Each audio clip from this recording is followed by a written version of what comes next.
Hello everyone, welcome to my channel. Human reproduction में uterus की बात की थी। यूट्रस गर्भाशय कहाँ पाया जाता है? फीमेल रिप्रोडक्शन में। ये मुख्य भूमिका निभाता है। इसमें एक बेबी रहता है जिसमें पालन पोषण होता है। गर्भाशय पेशी व अत्यधिक लचीला होता है। गर्भाशय में कितनी भित्ति होती हैं? 3 भित्तियों की लेयर बनी होती है। कौन सी? पेरीमेट्रियस, मायोमेट्रियस और एंडोमेट्रियस। उसके बाद में आपकी यूट्रस के बाद में आती है वजाइना, जिसको कहते हैं हिंदी में योनि। स्थान कहाँ पर स्थित होता है? मूत्राशय तथा मलाशय के बीच में स्थित होता है। लंबाई कितनी होती है? अगर पूछे वजाइना की लंबाई कितनी है तो कितना बताओगे? 7.5 से लेकर 10 सेंटीमीटर वजाइना लंबी होती है। वजाइना के कार्य पूछे तो क्या बताओगे? वजाइना का कार्य ये होता है कि यह सिकुड़ने फैलने वाली एक ट्यूब होती है जो सेक्स में सहायक होती है। यह रज्जोधर्म स्राव, जिसको पीरियड बोलते हैं, उसमें तथा प्रसव के मार्ग का भी काम करती है, जिससे बच्चा बाहर निकलता है। वजाइना में उपस्थित कुछ बैक्टीरिया, वजाइना में बैक्टीरिया भी उपस्थित होते हैं, उस बैक्टीरिया को क्या कहते हैं? लैक्टोबैसिलाई। क्या कहते हैं? लैक्टोबैसिलाई द्वारा ग्लाइकोजन के अपघटन से क्या प्राप्त होता है? कार्बोनिक अम्ल। कार्बनिक अम्ल बनाते हैं जो म्यूकस को अम्लीय बना देता है, जिससे रोगाणुओं के आक्रमण का खतरा कम रहता है। अगर कोई भी रोगाणु उस पर आक्रमण करेंगे तो उसके खतरे को क्या करता है? कम करता है। उसके बाद में आता है आपका एक्सटर्नल जेनाइटल एरिया, मतलब बाह्य जननांग अंग। इसमें आता है आपका वल्वा। इसके 3 भाग होते हैं, निम्नलिखित भाग होते हैं, जघन उत्थान, मोनस प्यूबिस सबसे ऊपरी भाग होता है, जो वसी ऊतक की प्रचुरता के कारण कैसा होता है? कोमल व फूला रहता है, जिस पर क्या रहते हैं? हेयर रहते हैं। दूसरा आता है दीर्घ ओष्ठ, लेबिया मेजरा। ये मोनस प्यूबिस के निचले छोर पर स्थित होते हैं। इनकी त्वचा में तेल तथा स्वीट ग्लैंड्स की प्रचुरता होती है। ये किसकी भांति होते हैं? किस समजात अंग को प्रदर्शित करते हैं? मेल का जो वृषण कोष होता है उसकी भांति ये होते हैं। फिर लघु ओष्ठ, लघु ओष्ठ मतलब लेबिया मिनरोरा। ये लेबिया मेजरा से यौन छिद्र की ओर लगे छोटे और पतले होते हैं। इन पर हेयर नहीं होते। हेयर 2 जगह ही होते हैं, दीर्घ ओष्ठ में और लघु ओष्ठ।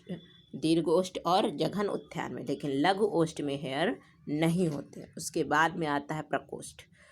प्रकोष्ठ यह एक छोटी स्पाइंडल शेप्ड का क्षेत्र होता है, जो गर्ल्स में हाईमस होता है, मतलब गर्ल्स में ही यह पाया जाता है। एक परिधीय झिल्ली होती है, बहुत ही पतली सी झिल्ली होती है। उसके बाद में आता है आपका भगशिशिल, क्लिटोरिस। यह एक छोटा सा बेलनाकार और उत्थानशील अंग होता है, जो उत्तेजनशीलता में सहायक होता है। ये आपके एक्सटर्नल एरिया का कुछ डायग्राम है। ये आपका एनस है, एनस मलद्वार जिसे, और ये आपकी जो पतली सी झिल्ली दिखाई दे रही है ये आपकी हाइमस है।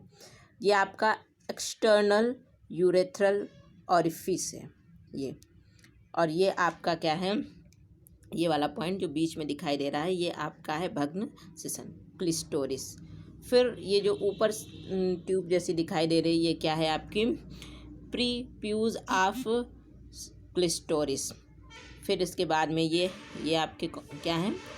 ये आपके हैं दीर्घ ओष्ठ। क्या है? दीर्घ ओष्ठ। फिर ये आपके क्या है? लघु ओष्ठ। क्या है? लघु ओष्ठ। ये किसका डायग्राम था? ये आपका एक्सटर्नल जेनाइटल एरिया का था, और ये फीमेल में पाया जाता है। उसके बाद में आपकी आती हैं स्तन ग्रंथियाँ, मतलब फीमेल में कौन सी ग्रंथियाँ पाई जाती हैं? 2 ग्रंथियाँ पाई जाएंगी। कौन सी? बार्थोलिन ग्रंथियाँ, जो एक पेयर होती है और एक चिपचिपा सा पदार्थ निकालती है वाइट कलर का, जो सेक्स में सहायक होती है। दूसरी आती है स्तन ग्रंथियाँ। ये किसका रूपांतरित होती हैं? ये स्वेद ग्रंथियाँ, मतलब स्वीट ग्लैंड्स का रूपांतरण होती हैं। एक पेयर होती हैं। लोकेशन कहाँ होती है इनकी? वक्ष के अधरभाग में स्थिर होती हैं, जो क्या करती? दूध का स्राव करती। किसका स्राव करती हैं? दूध का स्राव करती हैं। प्रत्येक ग्रंथि कितनी पालिकाओं से बनी होती, 15 या 20 पालिकाओं की बनी होती है।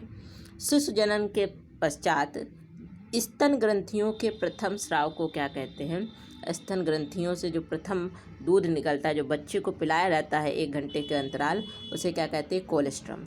ये इतना गाढ़ा होता है कि इसमें बहुत सारे एंटीबायोटिक्स पाए जाते हैं जो हमारे बच्चे को रोगों से बीमारी से लड़ने की क्षमता प्रदान करते। इसलिए कहा जाता है कि बच्चे को माँ का प्रथम दूध पिलाना आवश्यक है, जिससे उसका जो प्रतिरक्षा तंत्र है वो स्ट्रांग बन सके। जो बच्चा ये कोलेस्ट्रम नामक दूध नहीं पीता है वो अक्सर बीमार ही रहता है, वीक रहता है, कुपोषित हो जाता है। माँ को लगभग 6 महीने तक अपना ही दूध पिलाना चाहिए, ना कि बॉटल या गाय का लिक पिलाना चाहिए। जितना हो सके अपना ही दूध का पान कराना चाहिए शिशु को। कई मेमेरी डक्ट्स मिलकर एक वृहत मेमेरी एम्पुला मतलब तुम्बिका बनाती हैं, जो दुग्ध वाहिनी या लैक्टिफेरस डक्ट द्वारा चूचुक पर खुलते हैं, जिससे बच्चा क्या करता है? जिसको चूस कर दूध का पालन करता है। ये आपका किसका डायग्राम है? ये आपके एक स्तन का डायग्राम है। ये जो